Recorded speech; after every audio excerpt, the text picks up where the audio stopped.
Welcome.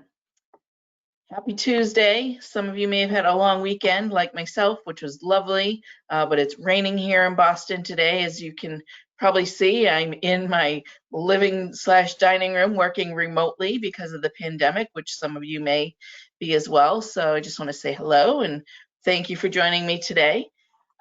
This is one of many virtual webinars that we have, virtual trainings that we have set up this year as part of the MEFA Institute, a new program that we've created to further education for school counselors as well as families during this pandemic. Because we're not able to see you in person, we're not able to hold our in-person trainings this year. Unfortunately, we've took everything online. So we've offered lots of great opportunities for you to earn PDPs through the MEFA Institute. So take advantage of that. We also are offering webinars every day, Monday through Thursday, for families on the college financing process. So instead of being out in the community doing financial aid nights, we're doing them every day online for families, almost every day, until the first week of November. So we have lots of opportunities. Everything's being recorded. We also have lots of the college financing webinars where we have guest speakers. So for example, this week, I think tonight we have Jim Slattery from Northeastern on the line. And then Thursday we have our colleague Amy Staffier from Simmons University. So we have lots of guest speakers lined up. So definitely send families our way. We're still offering the same great level of education and service for folks. It's just all online this year because of the pandemic. So I hope you're all doing well and hanging in there. I know it's a rough year, but we'll try to get through it together.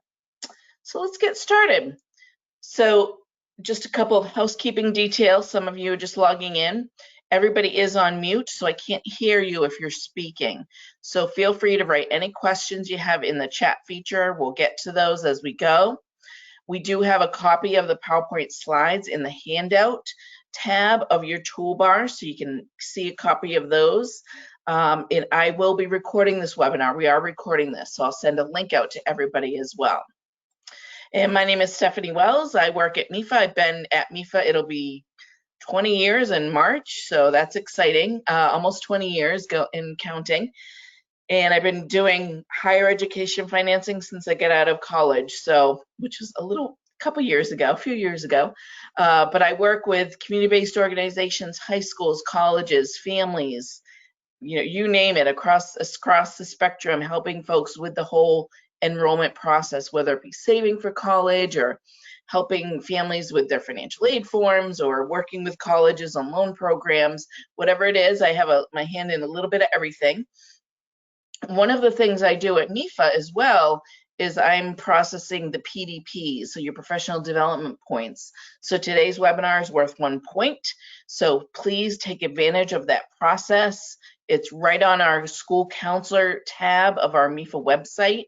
You can see all the webinars that you can earn PDP points for, as well as the evidence of learning forms. So collect 10 hours of learning, cash those in, email me your evidence of learning forms, and I can send you a certificate for your PDP.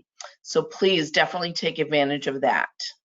A little bit about MEFA. I think most of you, just looking at the roll call, know who MEFA is. We've worked with you for quite some time, but just want to also just give you a quick update in case you're new.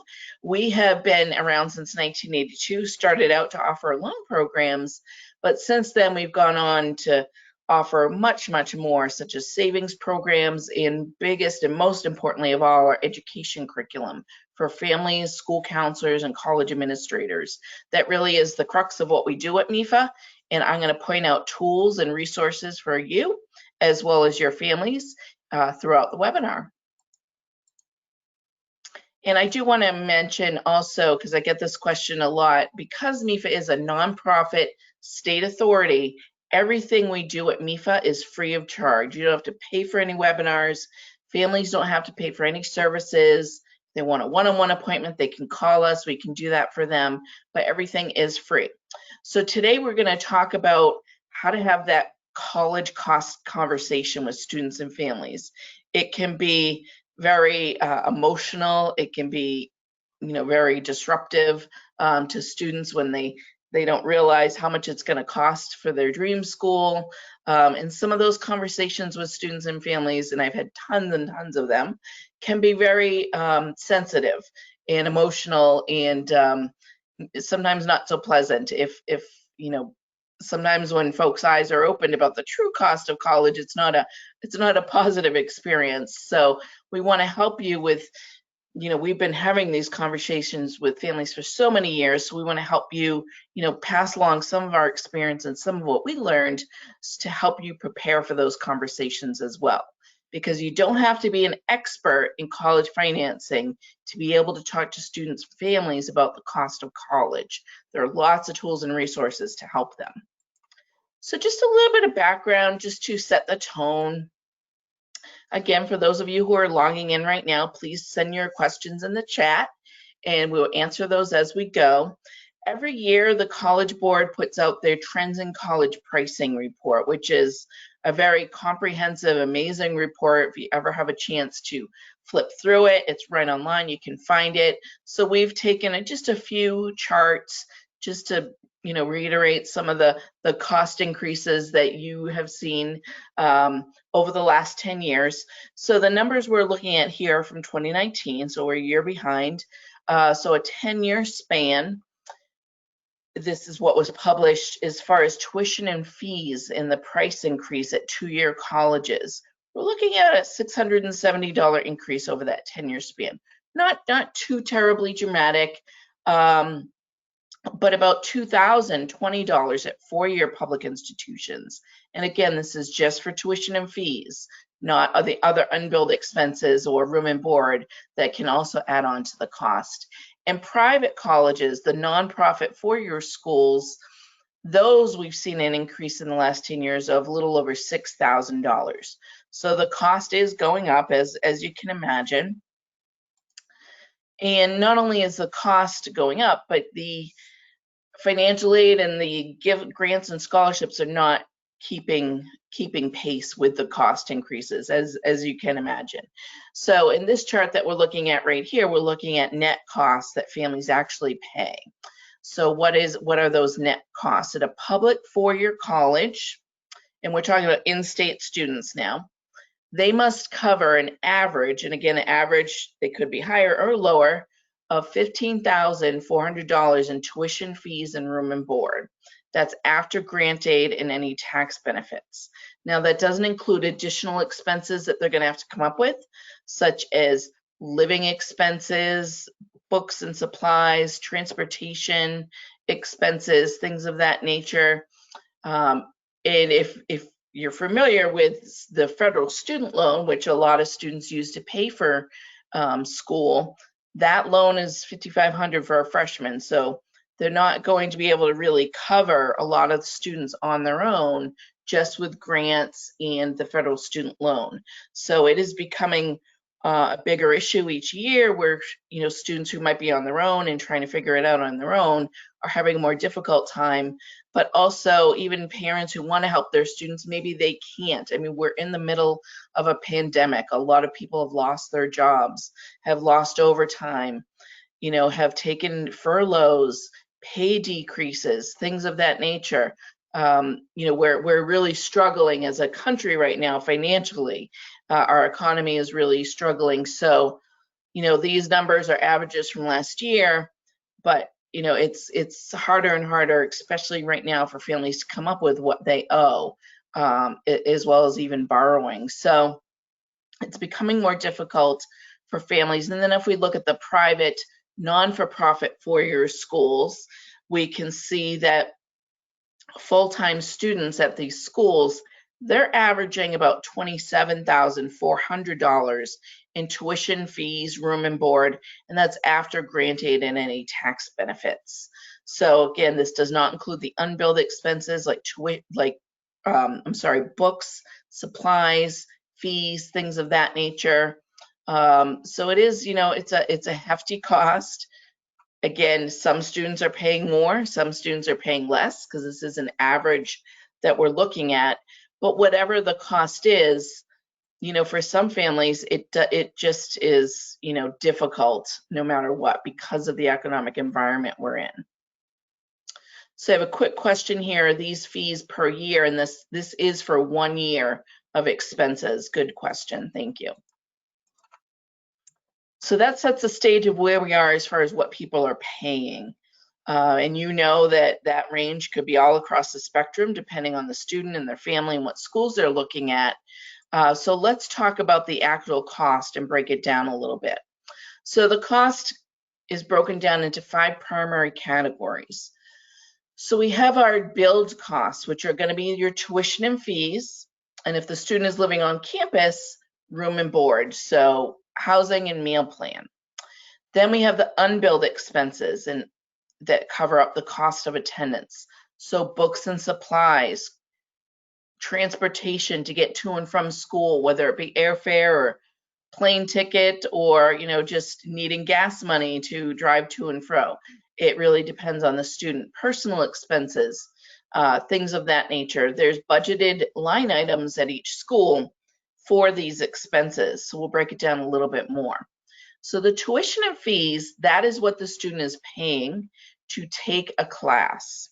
It's the tuition cost plus any fees that might be associated with that school. Now that amount can change from student to student based on their academic program, the number of credit hours they're taking, as well as if it's a public college, is the student living in state or out of state. If they're a Mass resident going to a school out of state, then they're typically going to pay more for that tuition and fees. There are states like Maine, for example, who have said, you know, for Mass residents, come on over. We won't charge you more for out-of-state costs. And that's wonderful for some schools that are doing that to try and boost their enrollment, but not every school is doing that. So it is good to know where those cost savings can come in and what programs and schools are offering those kind of benefits for students. Now, room and board, that's going to vary as well based on the residence hall and the rooming situation that the student chooses. So if they've chosen the brand new dorm and they want a single room, that's going to be the highest price tag that you can pay for residence hall. But if you want to, you know, students and families, they can reduce their expenses by making sure they have roommates, doubles, quads, triples, things like that.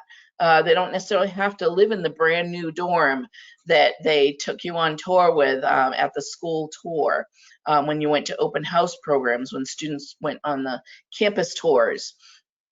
So there are options as well as meal plan options. So the board piece is the food, you know, the money for the food. Now, a community college student could have a board plan as well, or a meal plan. They might have it at the, you know, cafe. They might have a swipe card that they can put money on, or if it's a student who's living on campus, they can have different meal plans to choose from depending on how often they're eating on campus. Now, students who are living off campus can still include their room and board as part of the cost of attendance. And financial aid is based on this overall cost of attendance, not just the billed costs, but the unbilled expenses that are in yellow. So what colleges will do for off-campus housing is they have budgets that they set that most students, you know, an average is for rent, food, utilities, things of that nature that they will build into the cost to determine this family's financial aid. Now, the unbilled expenses, these are numbers that can fluctuate depending on the student, and in some cases, families can actually decrease their costs just by making certain decisions. So buying used books, getting books online, things like that, that can help reduce the cost. The average for a full-time student at a four-year public college for books and supplies is $1,240. But you know, for most students, that cost might be a little bit more depending on what type of books they're getting. But renting books, getting used textbooks, getting stuff online, that can all help them save. If mom and dad can help contribute towards supplies, shampoo, things like that, or they can steal some from the bathroom in their home, then that can help reduce their cost as well, less trips to CVS. But transportation, that's really going to be customized based on the student and where they live and where they're going to school. So a student who lives here in Massachusetts might be going to UMass Amherst. They're going to need money to, drive to school, gas, things like that. If they're flying out to California for school, they're going to need airfare. So their transportation budget will differ. And then there's personal expenses. Every college is going to budget a certain amount for students to cover laundry, cell phone bills, anything else a student might need to spend money on while they're in school to help support themselves. So that is also part of the college expense. Now, all of these line items are what we call the cost of attendance, or the sticker price, if you will.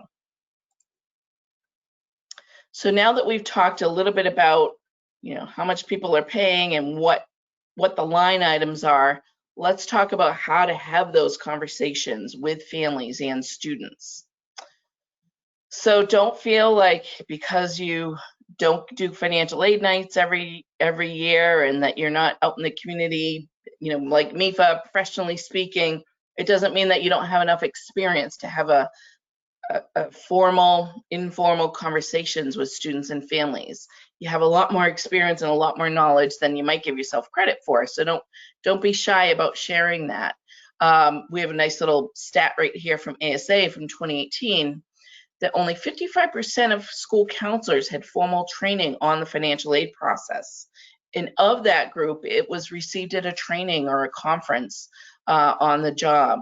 So 26% received their training during their bachelor or master's program. So it's a small percentage that actually received formal training as part of their education. And as you're aware, I don't need to tell school counselors, a lot of students aren't getting that formal training while they're in school as well. They're not getting that, basic budgeting training that would be helpful. How to balance checkbooks, everything's online, I know, but the whole budgeting concept, basic economics on, how to keep your debt down and the effects of being in too much debt and their credit scores, things like that. Those are all things that students need to know about before they start borrowing significant amounts of monies to go to college. So some of the things we can think about when we're talking to students and families, don't be afraid to add financial fit as one of the criteria that families should be thinking about. Of course, if you ask me, with my job, it's always going to be towards the top of the list, but particularly this year, this day and age, when we're in such an economic crisis, financial fit has to be part of the conversation, especially if families are struggling financially. They really need to think about how much do we want to spend, how much can we afford to spend, what decisions can we make this year that might help us save, particularly if students are doing online learning. Well, maybe they can find a cheaper option and then transfer those credits. They should be looking at all kinds of unique strategies. Maybe go to community college for a couple years, particularly if it's all online learning this year. Get some of those core credits out of the way and then transfer. Because at the end of the day, it's not really where you start, it's where you end up and where you get your degree from. So if we can help them find cost-effective ways to get to that end goal without getting in too much debt, then they'll be better off. So financial fit really needs to be part of that conversation. In addition to, do they want a suburban or rural campus? Do they want to live on campus?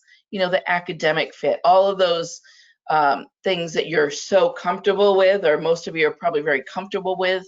The financial fit you might not be as comfortable with, but it is very critical for families to be thinking about that.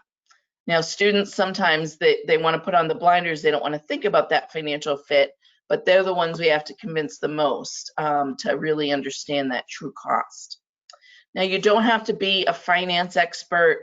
You don't have to know the FAFSA line by line to be able to have a meaningful conversation with families. Use your own experience. Whatever you're comfortable sharing, share it. It might be your experience putting your own child through college. It might be just your own experience with where you went to undergraduate school and then the decisions you made to go on to graduate school, whatever information you're comfortable sharing. I personally Started at community college way back when, right out of high school, just for a year. And then I transferred and I saved a little bit of money that way. And, when I talk to families, I'm out in the community and I tell them that, and I tell them where I graduated, which was a public university here in Massachusetts, they're always surprised, like, oh, okay, if you can do it, then maybe we can do that. Not everybody has to go to an Ivy League school to get a job out of college. It doesn't matter how you get there. It's just getting to the end result. And making sure, I know at some schools, high schools versus other, maybe that public college conversation is not one that a lot of families want to listen to, particularly if it's, they're looking at elite universities and things like that. But it really is important to have some of those schools on the list to hit that, financial fit. Make sure there's some affordable options.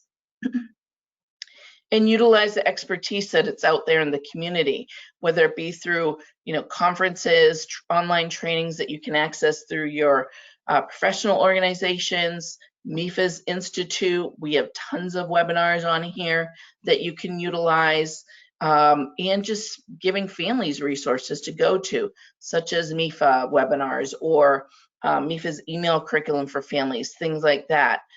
Even if you're just sharing information and passing it on, you're still having part of that meaningful conversation and you're helping them think about that financial fit.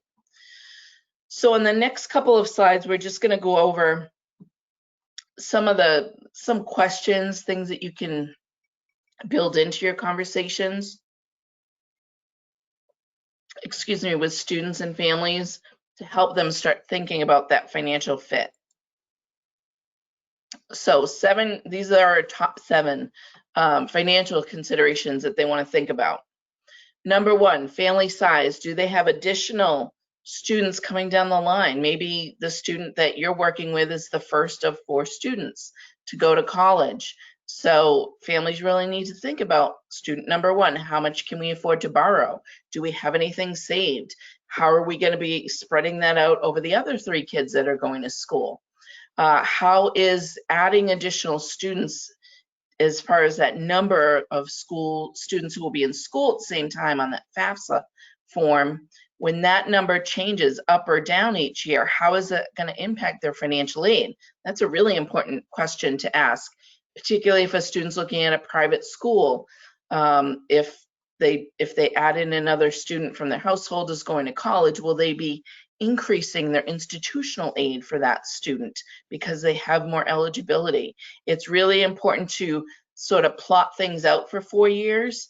It's an annual process. They have to apply for aid each year. If they're applying for loans, they're applying for loans each year. But they do want to think about 4-year plan for each student in the household. How much debt is the family and the student willing to take on for those 4 years? Not just the first year. Might be okay to get through the first year. Okay, that loan borrowing sounds reasonable. $20,000 loan, $200 a month. We can swing that, but can they swing $80,000 a year? So $20,000 a year for 4 years, and then your monthly payments at $800 a month for all 4 years. So really need to project out not just the student's debt for their federal student loans, but any co-signed loans that the student is borrowing with mom and dad, especially if mom and dad want them to pay those loans back.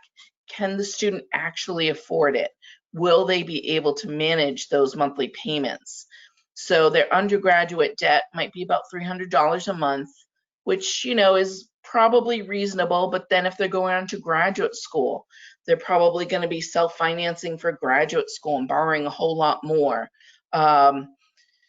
Maybe mom and dad are going to co-borrow with the student, but they're not going to make the loan payments on that MEFA loan, for example. They want the student to make those loan payments. So how are they going to swing that? If they have their undergraduate debt, then they're going to grad school as well. They really need to plan that out. Not only what they're going to make for a monthly payment, but how much are they going to be earning? Will they be able to subsidize that payment on their own with the career they're looking at, especially if it's a lower paying career that might be an amazing career, something they've always dreamed of, but some of the best careers out there don't pay the most. As we know, being in public service, So they really need to be honest with themselves. What is that starting salary? What can they expect? And also that graduate school, particularly, as school counselors, you all know, for many careers in public education, you need to have a master's degree minimum, potentially a doctorate, especially at the college level if you want to teach. So, that adds on the loan debt, especially if the student's thinking of medical school, law school, things like that. And what is their current financial situation? So they might think, okay, in 3 years I might be okay, but right now they really need to think, am I okay now? Am I comfortable borrowing now? And when I talk about borrowing, I'm really focused on not just the federal student loan, but really the private loans, the additional loans that families are borrowing, such as loans through MEFA, where we see families who are borrowing and the students are comfortable saying, okay, no problem, sign on the dotted line. But then when it comes time to pay those loans back, it's a different story because they really weren't planning, they were just signing.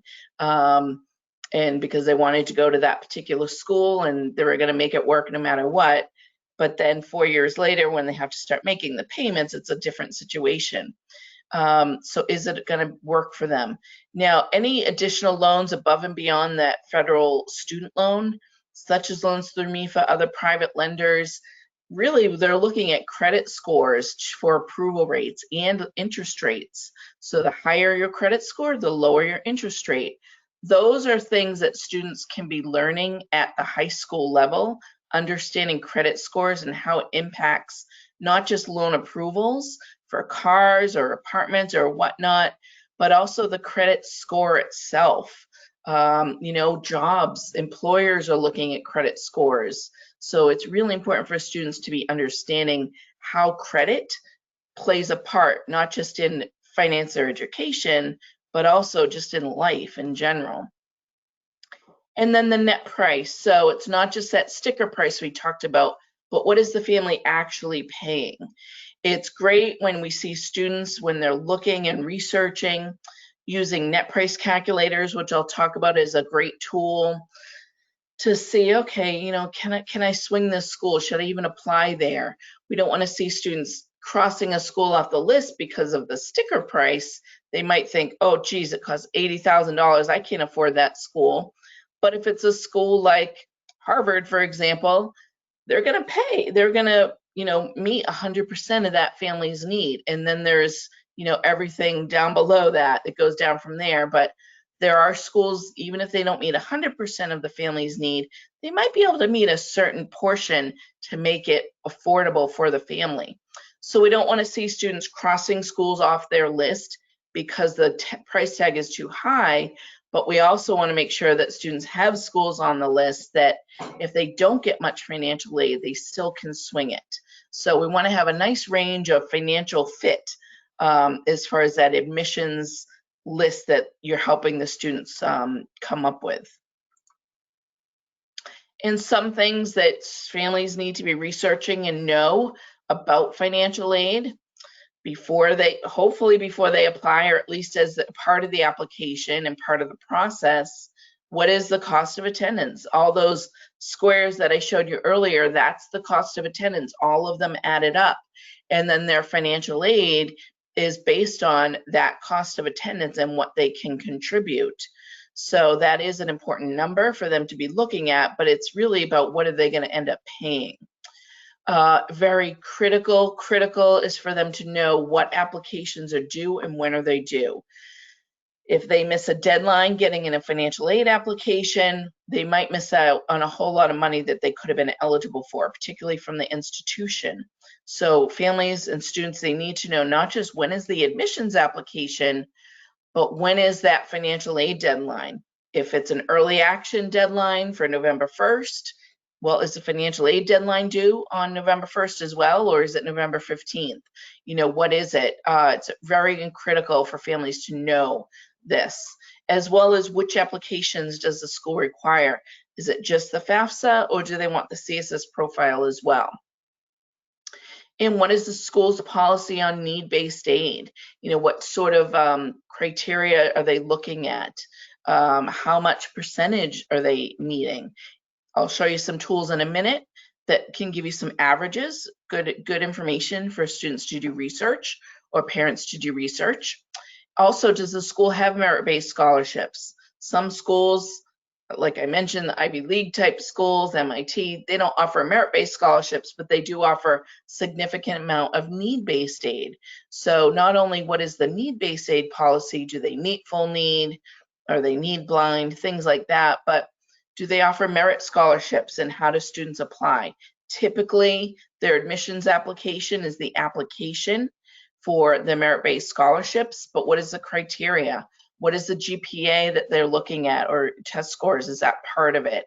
And if they do meet that criteria, what amounts are we looking at that they might be eligible for? Now, this is number 5 is really important for all students, but particularly our middle and upper middle income families that might make too much to be eligible for a lot of the, Pell grants and Mass grants, those need-based grants. So they want to see, okay, can we make up for it by getting some merit-based aid to complement what we might not have gotten in the need-based aid. So really important for them to be looking at merit-based aid as well. And if the family's income, assets, things like that remain consistent, will anything change? Or is that merit-based aid guaranteed for 4 years? If so, what's the GPA requirement for that merit-based aid? Another item, what if the family, I mentioned this earlier, what if their situation changes? What if a mom or dad lose their job? Especially right now, if they have a feeling, things are coming down the road, they know maybe layoffs are coming at their company, they don't know if they're going to be impacted. It's good to know what's the process now so that they're ready to go if something should happen. Are the grants and scholarships renewable? Is it based on a GPA, test scores? Is it based on being enrolled in a certain program? What are the conditions for the student to maintain that merit-based aid? As well as the need-based aid too. What is the minimum GPA, for example? Making satisfactory academic progress. Very often you might see students, they might not be doing well in a class, so they drop a class. So they have an incomplete, and they have a couple of those, and then all of a sudden they're not enrolled at least half time where they need to be to maintain their certain level of financial aid. So those are things to think about and to understand. Now, if students want to receive a merit-based scholarship from a school, do they still have to apply for financial aid? Oftentimes the answer is yes, particularly for merit-based aid, like from the state of Massachusetts, for example, the Abigail Adams Scholarship.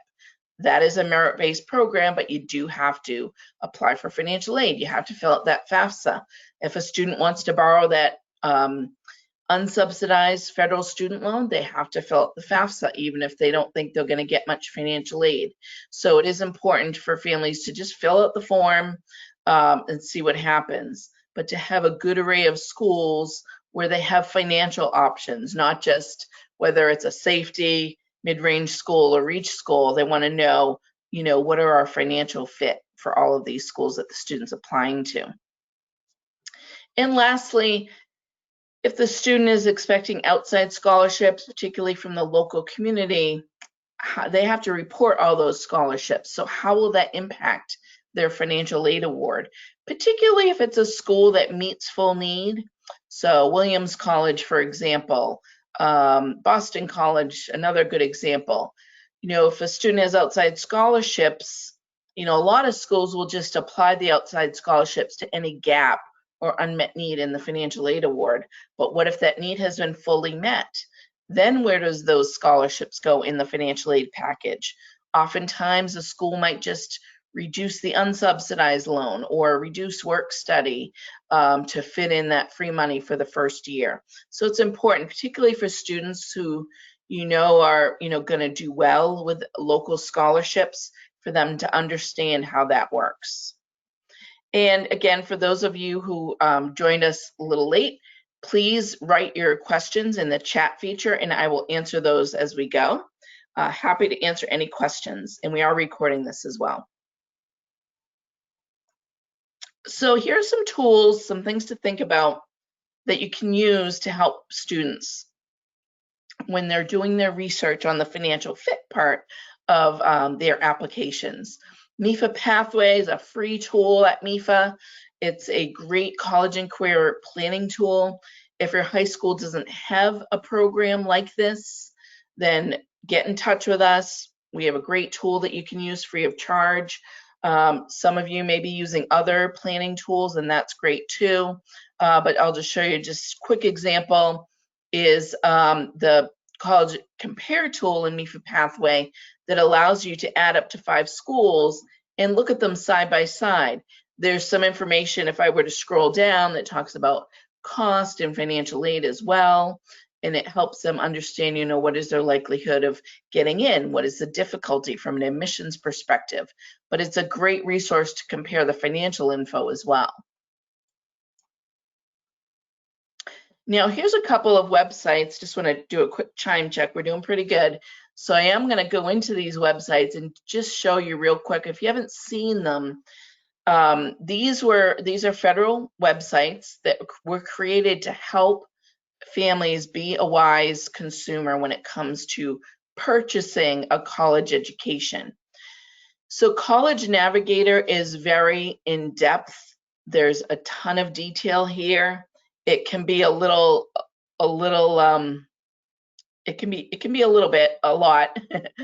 depending on, you know, what you're looking at, but there's a lot of data that you can look at. So if I wanted to put in the school that I went to for undergrad, just put in Bridgewater State. There we go, Bridgewater State University. You can see there is a lot of information here if you start opening up these little bubbles here. But it has everything that anybody would need when researching schools. So if I go down to the tuition and fees, estimated expenses, we can scroll down there.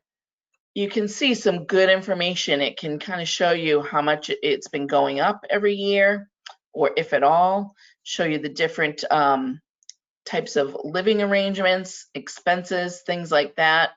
There's also a financial aid piece here. I'll scroll down a little bit just so you can see that, the financial aid section. So you should be able to see that. And it gives you just a wealth of information. It's almost too much in some regards, but the net price, so what are families actually paying? Let's see what that looks like. So things like that you can look at if you're helping a student, or you know, you have a mom or dad who really wants to do a lot of research and they need a job to do during this process. This is a good job for them. And I love this little section about the net price. You know, if a family says, well, we make $300,000 a year, how much are we going to get in financial aid? You can look at this chart and maybe get a sense of what they might be paying. So then we have the college scorecard. And this is a little bit more consumer friendly. So if I were to put in, let's see, I'll put in my graduate school, where I went to grad school at Suffolk. And I actually really like the college scorecard because it's much more visual, and I'm more of a visual person. But it does give you a lot of great information about schools, and you can actually compare schools. So here we have Suffolk. It will tell you the salary, average salaries after graduation, the graduation rate, which has a little pop-up here, will tell you a little bit more of students who graduate within 8 years of entering. Now, obviously, a community college is going to have a lower graduation rate, so we don't want to, because a lot of students are transferring out. But, you know, for a 4-year school, this is an important figure. And the average annual cost. So, you know, Suffolk obviously, you know, could cost more or less depending on the family, but it gives you a lot of good information. Graduation and retention rates. Gives you some good information here, and outcomes, because it really is, you know, about that return on investment. So understanding what is the return on investment for this school. It's not the only thing to look at, but it helps families when they're doing their research to get a better understanding about, what this school is looking at as far as price tag. And then you can also compare different schools. So if you wanted to do that, you can do that as well.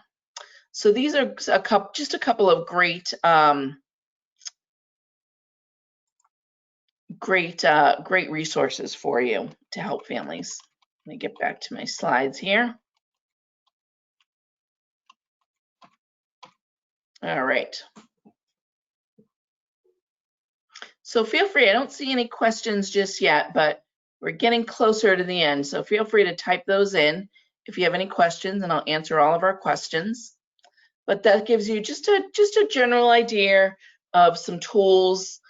These are federal tools, federal websites created for consumers, and great resources. Net price calculators. I love net price calculators. These are great resources for families, particularly younger families, so maybe a junior, senior, early in senior year. Even if a family has a student coming down the road, they want to play with the numbers to see, okay, how will my financial aid change if I add 2 in college at the same time? Or, if I don't have that asset, how will my numbers change?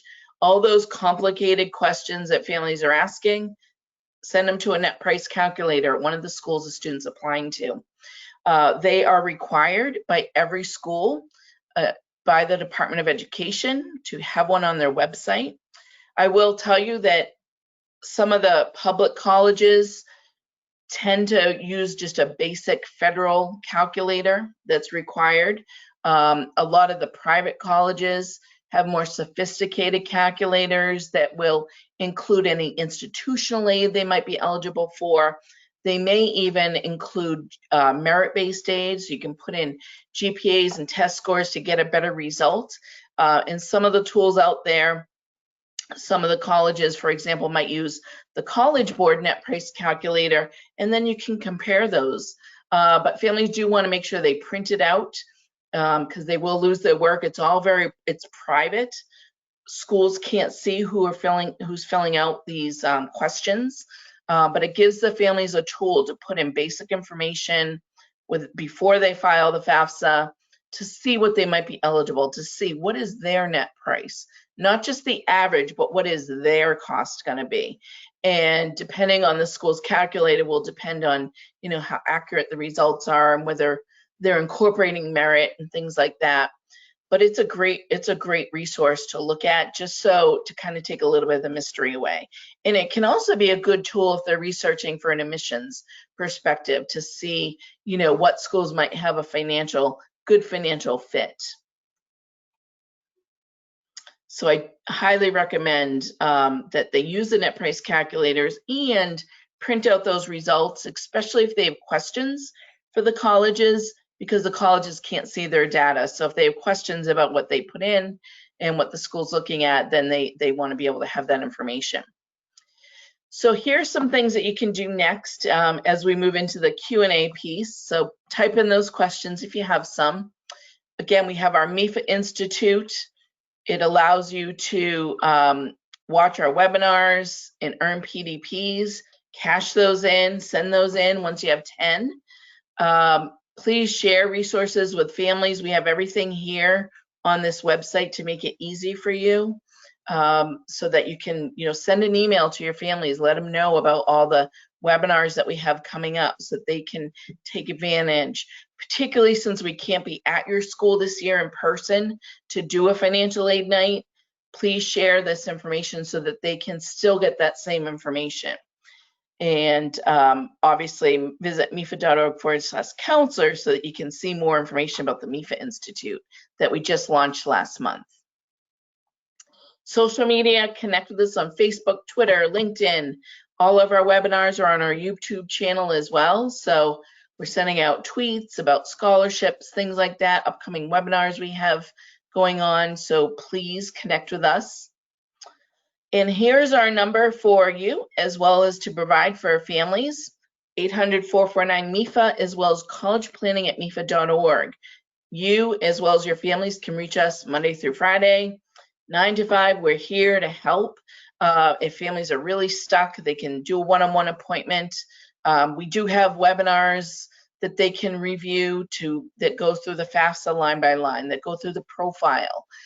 So feel free to forward this information to families. If you think that this is a great resource, give us a Google review. We'd love to hear your feedback.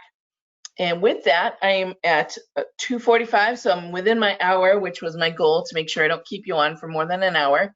So I think we have time for question and answer. And while I'm looking at the questions, just to let everybody know, I am recording this, so we will send it out to everybody when we're done.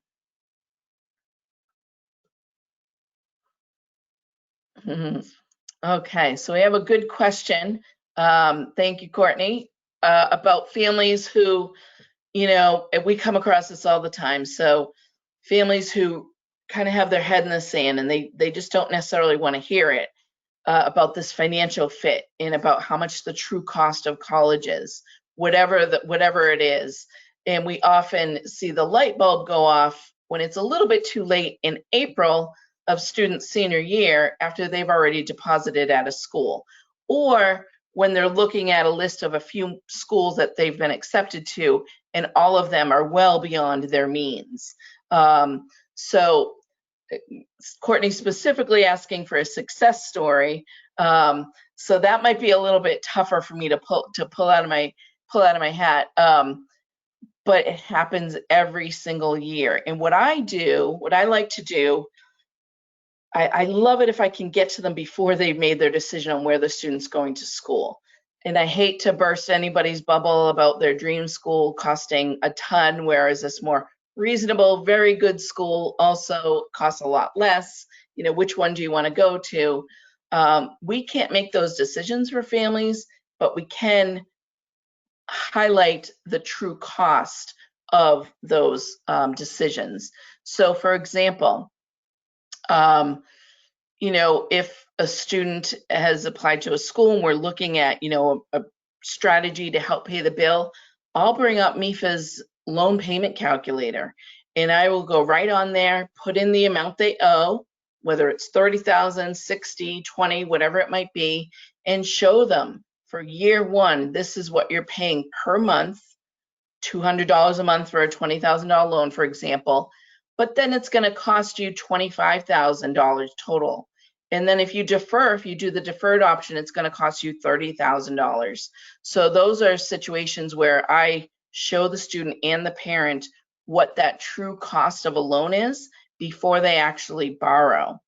And then there's also situations where, we have questions, another question here about, do we know of schools that are more flexible about the non-custodial profile, especially, if the students, the parent is technically in their life, but not financially support and just won't fill out the paperwork. We hear about that a lot. I actually have one that I got an email from a school counselor today on how to deal with it.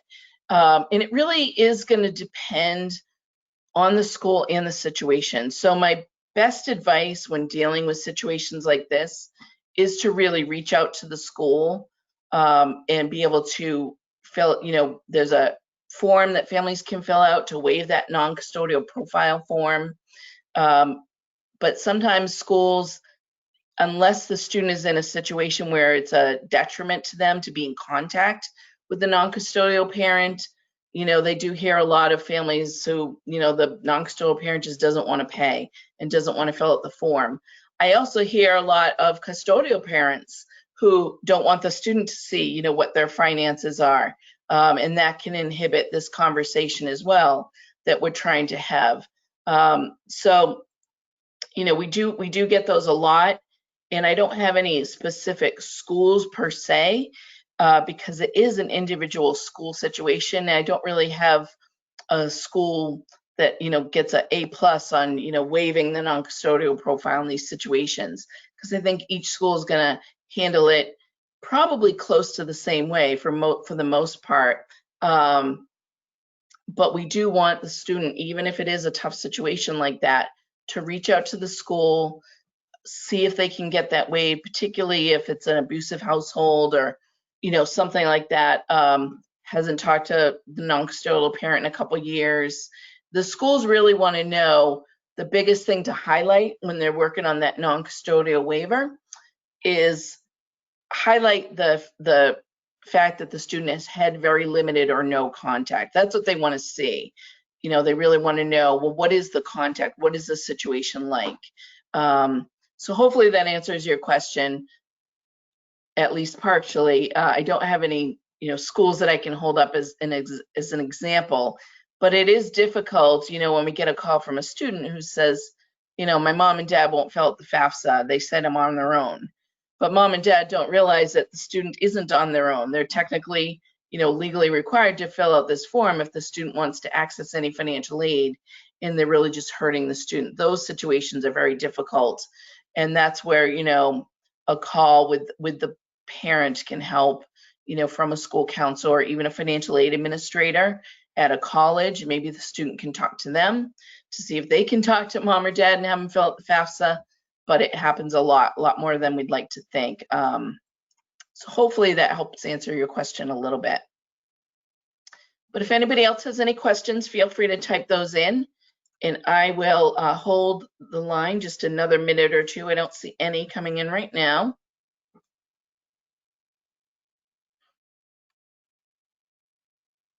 Okay, I think everybody is all set with questions, so I'm going to end the presentation. But thank you everybody for joining me today. Hope you found this very helpful, and I hope you all have a great week. Stay tuned. You'll get an email from me with a recording of this webinar, and hang in there. I know you're all going through crazy difficult times with you know, working from home, doing online learning, and all that incredible great stuff that we're all dealing with, but we'll get through this together, and I hope you all have a great day, even though it's pretty rainy here in Massachusetts. So thank you everybody, and get in touch if you need any help.